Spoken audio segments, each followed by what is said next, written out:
Hi everyone, I'm back with another video from the Season 11 PTR, and one of the wildest new features that we got in this patch is the Sanctification. So if you don't know what I'm talking about, if you have played PoE, this is effectively like Val Orbs. So you can now corrupt, in the 4 terms, sanctify your gear, and you can get an extra effect and then make the item unmodifiable. So this is supposed to be kind of the final step of your item after you've done the tempering, masterworking, upgraded everything and so on.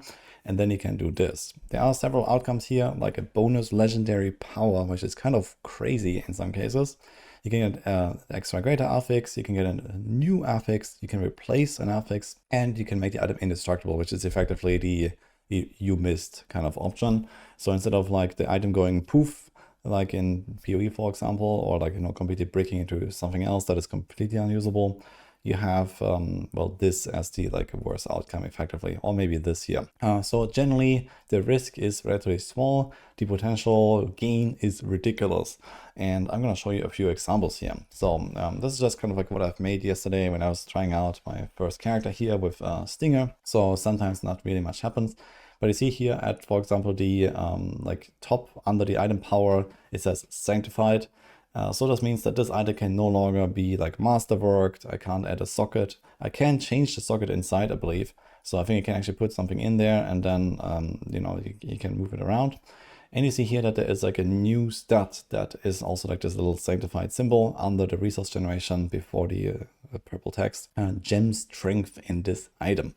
So if I socket something in there, you actually have like a bigger like resistance gem, for example, in this. There's like one of those extra sanctified affixes.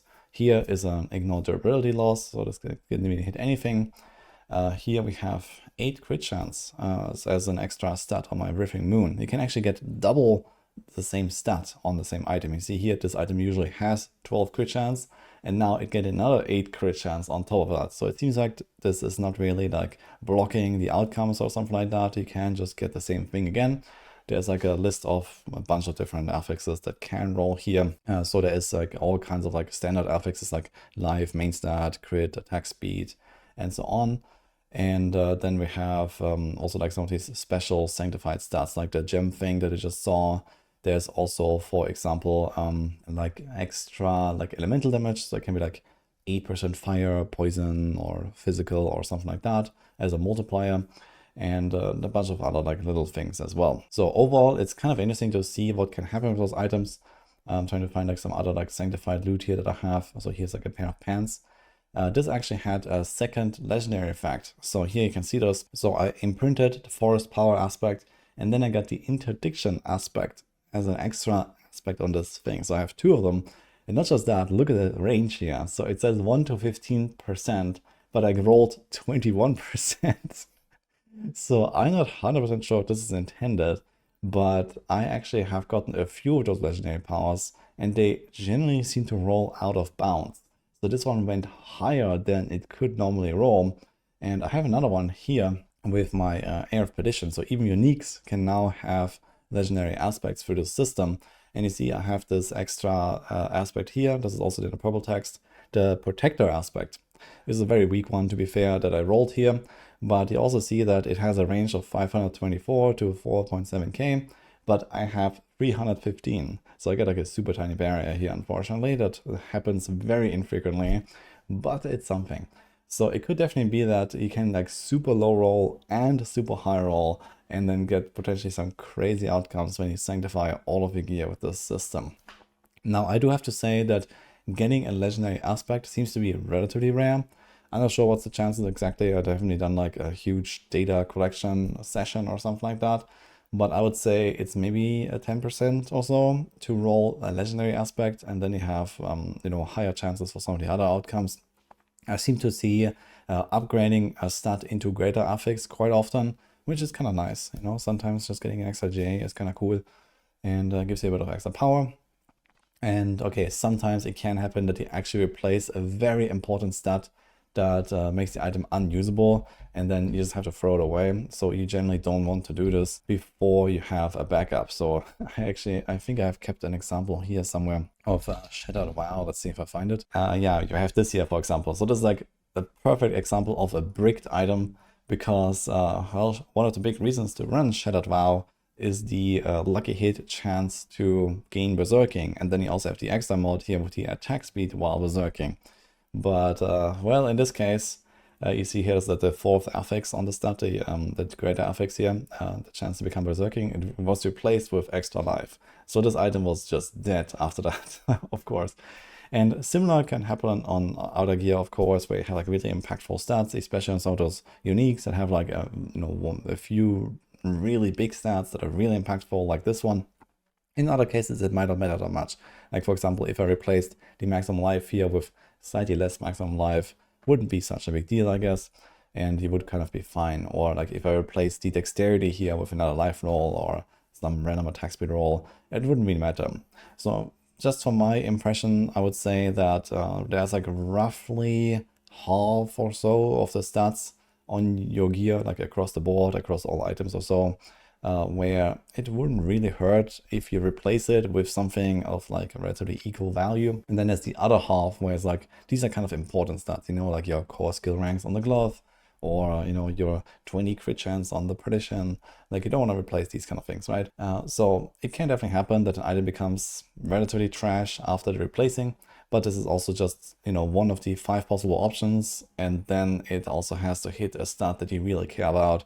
So the risk of actually breaking an item is relatively low. It's probably like in the range of 5 to 10% or so. But if you look at the potential upsides of where you can get with some of those like effects, especially if you imagine that you could have 10 extra legendary aspects across your entire build, basically, you can imagine that stuff goes really wild once you actually get to the point where you like kind of cycle through items non-stop, and especially items that are very accessible. Now, of course, mythics are kind of tough to grind, and it has gotten a little bit easier in the past seasons and so on, but it's still a bit of an effort to try to get those, and a lot of people never really get exactly the mythic they want in the first place.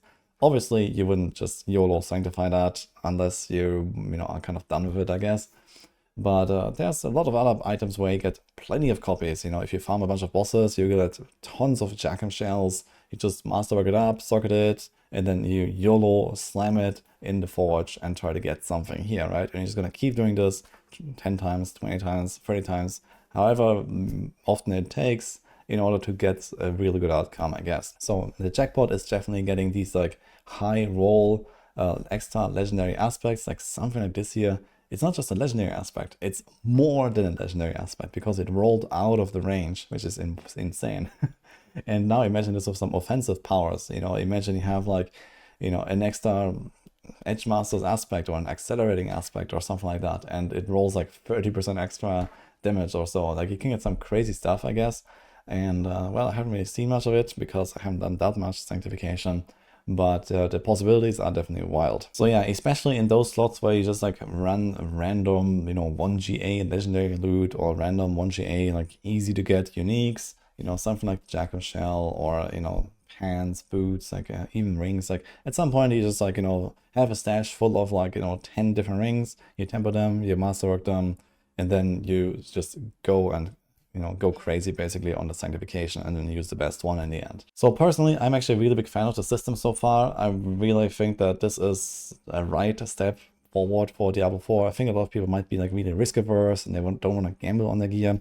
But as I mentioned, the risk of actually losing the item or making it worse even is very small, to be fair. So compared to, for example, PoE, you are not really like in trouble, I guess, doing this even on the main items that you're using, but at least on like hard to get items, it might be worth to not do it until you have a backup. And it really offers some cool like late game progression feature and like an item deletion machine, the way I call this, because Diablo 4 is actually very well suited for a system like this in my book, because we just keep getting exact copies of items, or like almost exact, right? Okay, we get a Jack and Shell and maybe the GA lands on something else, but otherwise it always has the same stats with nearly the same rolls anyway, and you don't really care, like, you know, if like one is like a little bit better or a little bit worse, but then this Sanctification feature can suddenly make a difference, and I think that's really cool. So this is effectively chaos items with like how it can like boost your character and potentially open up some new combos where, you know, maybe you have like suddenly extra aspects that you couldn't fit before, and now you can like tweak some stuff on your build, you know, similar to how chaos items allowed you to have more effects in your armor slots, for example, that suddenly enabled like a whole new combo.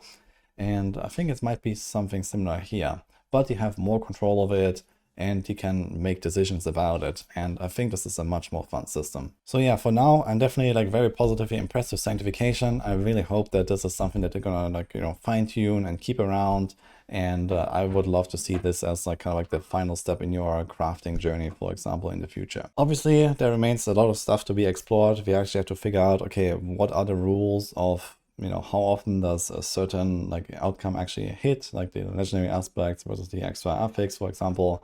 And what is also like maybe the restrictions in like which legendary aspects can roll. There might be like only a certain pool, or at the very least it might respect the slot that it's in. Like for example, I got the defensive aspect on my helm, which can usually have defensive, and I got like another defensive on my pants. So it seems like it does respect the same slot rules, for example, and you can't just have an offensive power on your pants suddenly or so. And finally, one last thing that is kind of cool is the greater affix mod as well, where you can actually hit temper. So you see this here at the very bottom before the socket.